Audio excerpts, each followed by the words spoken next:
নমস্কার বন্ধুরা, YouTube channel উমার সংসারের আরও একটি নতুন পর্বে আপনাদের স্বাগত জানাই। আশা করি আপনারা ভালো আছেন, সুস্থ আছেন। বন্ধুরা, আজকের পর্বের আলোচ্য বিষয় মৌনী অমাবস্যা। মাঘ মাসের কৃষ্ণপক্ষের অমাবস্যা তিথি মৌনী অমাবস্যার ব্রত মাহাত্ম্য কথা চলুন জেনে নিই আজকের পর্ব থেকে। মাঘ মাসের কৃষ্ণপক্ষের অমাবস্যা তিথিকে মৌনী অমাবস্যা বলা হয়। মাঘী অমাবস্যা বা মাঘ অমাবস্যা নামেও পরিচিত এই তিথি। শিবরাত্রির আগের শেষ অমাবস্যা হল মৌনী অমাবস্যা। এই তিথিতে সাধকেরা মৌন ব্রত পালন করে থাকেন। প্রচলিত বিশ্বাস অনুযায়ী এই তিথিতে স্বর্গের দেবতারা প্রয়াগরাজের গঙ্গা, যমুনা, সরস্বতীর মিলনস্থল ত্রিবেণী সঙ্গমে স্নান করেন। এই দিন গঙ্গা স্নান ও মৌন ব্রত রাখার প্রথা প্রচলিত আছে।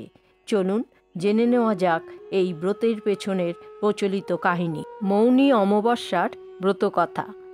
এক গ্রামে এক বিধবা বামুনী আর এক গোয়ালিনী বাস করত। তাদের দুজনের খুব ভাব ছিল, তাই তারা সই পাতিয়েছিল। গোয়ালিনী ধন, ঐশ্বর্য, স্বামী, পুত্র, কন্যা নিয়ে খুব সুখে শান্তিতে ছিল। কিন্তু বামুনির কেবল একটি মেয়ে ছিল। তার স্বামী, পুত্র, কন্যা, ধন, ঐশ্বর্য কিছুই ছিল না। একদিন দুপুরবেলায় বামুনি আর তার মেয়ে উঠোনে বসে সুতো কাটছিল। এমন সময় এক ভিখারি সেখানে ভিক্ষা নিতে এলো। মেয়েটি ভিক্ষা দিতে গেলে ভিখারিটি বামুনির মেয়েকে দেখে আপন মনেই বলে ফেলল, হায় রে ভগবান, এমন মেয়ের কপালেও বৈধব্য যন্ত্রণা আছে।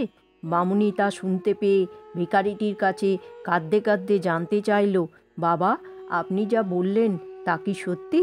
ভিখারিটি বলল, হ্যাঁ মা, এটা সত্যি। বাসর ঘরে মেয়েটির স্বামী হঠাৎ মারা যাবে।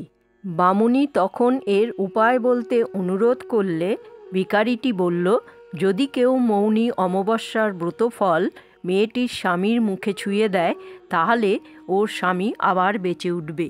কিন্তু যে ওই ব্রতের ফল উৎসর্গ করবে তার বড় অমঙ্গল হবে, আর ওই ব্যক্তির যে যেখানে আছে সবাই মারা যাবে।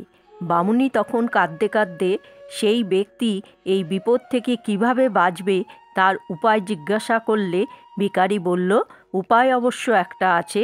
ওই দূরে যে বন দেখা যাচ্ছে সেখানে এক কুষ্ঠরোগী বামুন বাস করে, আর ওই কুষ্ঠরোগী বামুনের মাথায় যদি এক ভাঁড় দই ঢেলে দিয়ে আবার জিভ দিয়ে চেটে সেই দইয়ের ভাঁড় পূর্ণ করা যায় তাহলে সেই ব্যক্তি তার সমস্ত কিছু পুনরায় ফিরে পাবে।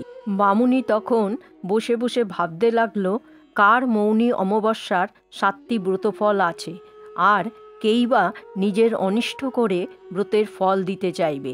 অনেক ভাবার পর তার মনে পড়ল যে তার সই গোয়ালিনীরই 7টি মৌনী অমাবস্যার ব্রতফল আছে। এই কথা মনে পড়তেই বামুনি ভাবল, আমার গোয়ালিনী সইকে সন্তুষ্ট করতে পারলেই আমার মেয়ের মঙ্গল হবে। এই ভেবে বামুনি রোজ ভোরবেলায় সইয়ের বাড়িতে গিয়ে তাদের ঘর দোর সব পরিষ্কার করে আসত। গোয়ালিনী ভাবত, রোজ আমার ঘরদোর কে পরিষ্কার করে যায়, আজ আমাকে লুকিয়ে দেখতে হবে। বামুনি যেমন ভোরবেলায় এসে গোয়ালিনীর ঘরদোর সব পরিষ্কার করে সেই রকম করে সেদিনও সে করছে। এমন সময় গোয়ালিনী পিছন থেকে বামুনিকে ধরে ফেলে বলে, এ কি সই, তুমি এই রকম করছো কেন? তুমি বামুনের মেয়ে, আমি হলুম গিয়ে গোয়ালিনীর মেয়ে। তুমি আমার ঘরের কাজ করে দিলে আমার যে ছেলেপুলের অকল্যাণ হবে। এই কথা শুনে বামুনি কাঁদতে কাঁদতে বলল, আমায় একটি বিপদ থেকে তোমাকে রক্ষা করতে হবে। তোমার মনতুষ্টির জন্যই আমি রোজ এই রকম করি, আর চিরকাল তোমার হুকুমেই চলব। আমার মেয়ে বিবাহের রাত্রে বিধবা হবে। তুমি যদি অনুগ্রহ করে তোমার মৌনী অমাবস্যার 7টি ব্রতফল আমার কন্যাকে দান করো তবে আমার জামাই আবার বেঁচে উঠবে। যদিও এর পরের গল্প বামুনি আর তার সইকে বলল না। গোয়ালিনী একথা শুনে বললে, সে কি সই, কেন দেব না? তোমার মেয়ে আর আমার মেয়ে কি আলাদা? তোমার বিপদে পাশে দাঁড়াতে না পারলে আমরা আর কি সই? এরপর গোয়ালিনী তার ব্রতফল দিতে রাজি হয়ে গেল। কিছুদিন পরে বামুনি তার মেয়ের বিয়ে দিল। বিয়ের পর বর যখন বাসর ঘরে বসে বেশ গল্পগুজব করছে, এমন সময় হঠাৎ সে ঢলে পড়ল। সঙ্গে সঙ্গে তার মৃত্যু হলো। বাড়িতে তখন কান্নার রোল উঠল। বামুনি এর প্রতিকারের কথা জেনে রেখেছিল, আর তাই সে তখনই ছুটে গোয়ালিনীর বাড়ি গেল এবং গোয়ালিনীর কাছ থেকে মৌনী অমাবস্যার 7টি ব্রতফল চেয়ে নিয়ে এসে জামাইয়ের মুখে ছোঁয়ালো। সঙ্গে সঙ্গে জামাই আবার বেঁচে উঠল। কিন্তু গোয়ালিনীর বড় অমঙ্গল হলো। তখন বামুনি গিয়ে গোয়ালিনীকে বলল, সই তুমি কেঁদো না, এক ভাঁড় দই নিয়ে আমার সঙ্গে এসো। বনের ভিতরে যেখানে ওই কুষ্ঠরোগী বামুন আছে সেখানে চলো। বামুনির কথায় গোয়ালিনী কাঁদতে কাঁদতে সেখানেই গেল। তখন বামুনি গোয়ালিনীকে বলল, ওই কুষ্ঠরোগীর মাথায় দই ঢেলে দিয়ে জিভ দিয়ে চেটে আবার দইয়ের ভার পূর্ণ করতে। এই কথা শুনে গোয়ালিনী বিন্দুমাত্র ঘৃণা না করে বামুনির কথা মতো দইয়ের ভার পূর্ণ করল। অমনি সেই কুষ্ঠরোগীর শরীর ভালো হয়ে গেল।